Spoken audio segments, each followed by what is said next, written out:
I got to give Baker Mayfield credit. Now, I've always liked Jason Light, the GM. I've always thought they draft well. And Baker, he and Darnold's bigger, more athletic, and Baker can have rough quarters. But when you look at Tampa, is it a Baker story or a roster story? What has them in first place? You could argue again. I guess that's our theme for the day. If I told you they were a top 8 rushing team in the NFL, were you aware of that? They've rushed for over 150 yards, I think, in 6 or 7 games this year, including last week. They've become incredibly multiple with their run game. They play 2 backs, what we call the pony package. They'll play Irving and White. They'll play White and Tucker. They'll play Irving and Tucker. They'll play with the pony package quite a bit, and they're really multiple with how they attack in the run game. And when you have Irving and White on the field, they're both really good receivers as well. So Baker's playing well. There's no question about it. But I think they have multiple ways in which to attack defenses, and their run game has become a big factor. And by the way, they're really a really snapshot of what I was talking about. Their O-line, much better run blocking than they are in pass protection. Okay, so yeah, the Bucs have definitely been really impressive in how they've been able to stay afloat with all their injuries. And I think Baker obviously playing as well as he has been. He still, can be pretty inconsistent and can get reckless at times, but there is no mistake about it that he's obviously the engine of that team and brings a lot of energy and belief and just a different dynamic altogether. It really feels like, especially with Baker, that this team is very kind of like connected. This is one of the most we teams that I think I've seen in a long time, where it's like if Baker makes a bad throw or an interception or makes an amazing throw and a touchdown pass, or whether they get rolled or whether they roll another team, like no matter what kind of happens, it's we did that. Oh, we didn't connect for that that misconnection for that passing play. We got rolled. We rolled this other. Like it's never me. And I really see that. Like it really is very clear to me. I think they're just I'm just going to kind of probably say this another 15 times throughout this clip, is they seem to me to be a very connected team. And that's how you stay afloat. That's how you continue to face adversity and, win some games when you should be losing them. And I think that goes a long way.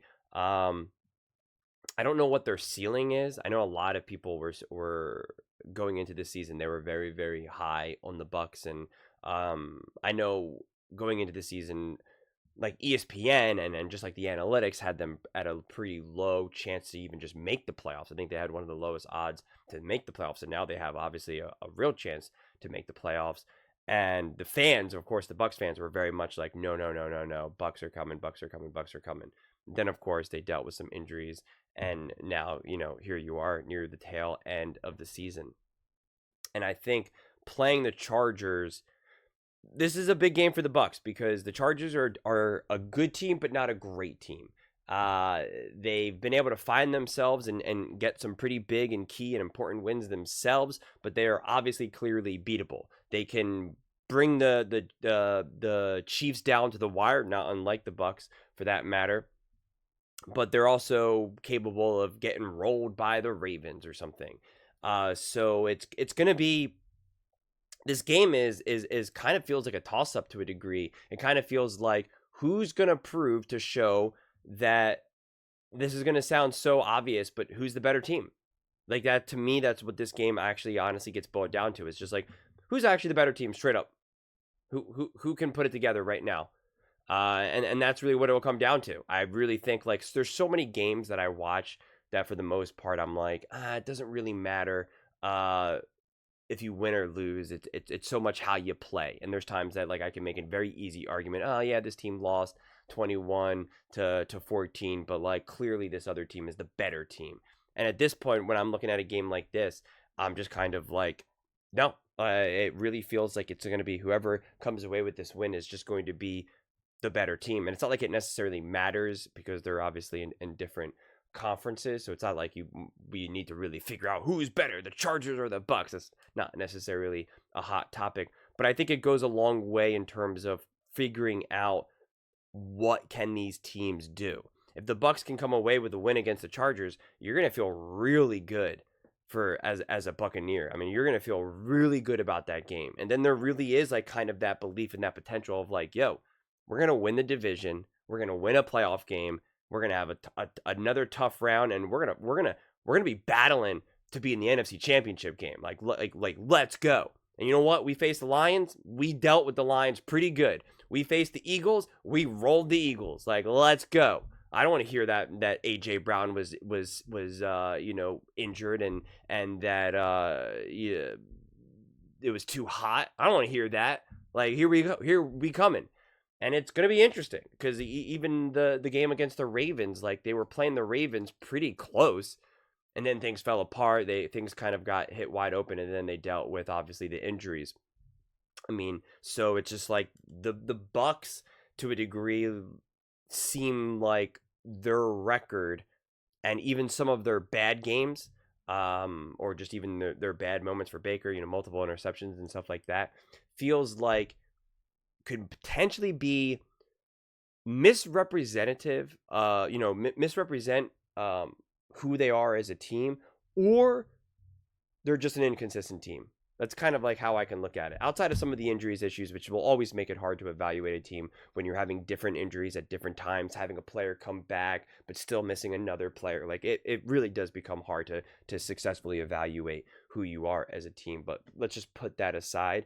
I think what it really comes down to for the Buccaneers is they're either significantly better than what their record shows and what some of their losses or worse, more bad games. I can't think of a good way to phrase that, but they're less favorable games, outcome or not, depending. It doesn't even matter whether they win or lose, or they're just an inconsistent team where they are actually have the potential to be a really great team and can really ball out and really beat these good teams, but they just can't do it at a very consistent level. So it's kind of one of those things where, like, I don't know what we're going to get. Can we string together 2-3 big games? Because then we do find ourselves in the NFC Championship game and maybe even beyond. But if not, then no. So I'm curious to figure out at the end of the season kind of who ultimately the Bucs were in that regard. Are they just...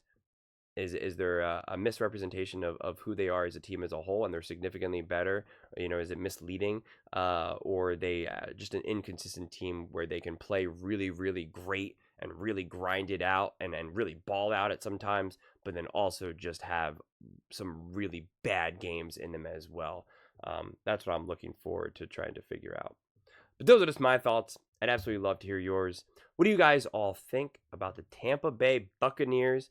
Do you think it's been Baker that's been keeping them afloat? Do you think it's the team, the run game, as Greg Cosell was kind of talking about? Let me know in the comments below. I read every single comment, so whether you agree with me or disagree with me, either way, let's get in some discussions. Let's get in some fights, but ultimately, let's just have some fun. And please do consider subscribing. We're building an amazing community here, and I absolutely love to see you part of it. I want to build something that we all genuinely feel connected to, something that we're really excited to be part of. I think we're well on our way to doing it. Please don't forget to give this video a thumbs up, as it really does help with the visibility and the algorithm. Thank you so much. See you next time.